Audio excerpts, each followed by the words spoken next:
Hola clase, today I'm going to give you a short lesson on formal usted commands. What is a command? That's when you're telling somebody to do something. For example, if in the class, I tell you guys, I'm like, open your books to page 25. That's a command. I'm ordering you guys to do something. It doesn't sound as harsh as an order, but that's what I'm doing, right? And they're as basic as that. So in Spanish, we have two different kinds of commands. We have the familiar commands, the tú commands, which you would use with your friends. We have the usted commands, which you would use either with somebody to be respectful or a group of people. So today we're going to take a look at the usted commands, and they're actually pretty easy. So how do you form them? So first you go with the yo form of a verb. Let's go with escribir. We're going to go with the yo form of escribir, which is escribo. We're going to get rid of that O, and we're going to add the opposite ending. So what I mean by the opposite, so IR, the opposite ending would be A or AN. ER verbs, the opposite ending would be A or AN. And AR verbs, the opposite ending would be E or EN.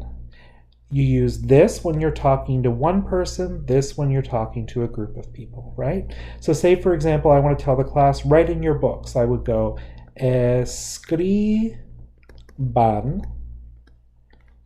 en sus cuadernos. And that's a command. That's it. It's pretty easy. Now there are some things you need to be careful for. Verbs that are exceptions in the yo. For example, hacer. In the yo, it is hago, right? You need to remember we're going to drop the O and add, because it's an ER verb, we're going to add A or AN, aga or agan, right? So you need to remember all those verbs that are exceptions in the yo form. Now there are some verbs in Spanish where there's no O to drop in the yo form, so they have completely different forms. Some of these are ir, which is vaya, vayan, because the present tense form in the yo, present tense of ir, is voy. There's no O to drop. Vaya, vayan. Saber, sepa, sepan.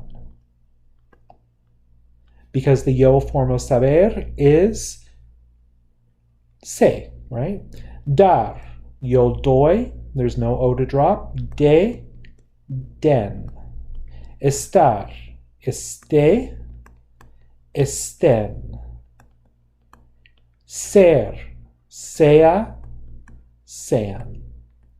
And those are the five big exceptions, and I believe those are the only 5 exceptions. The rest of them follow these rules. What you do have to remember, like I said, is the exceptions in the yo form. That's the big one. You have to remember if it's an exception in the yo, it's going to be an exception in the formal usted commands. That's it. Nos vemos.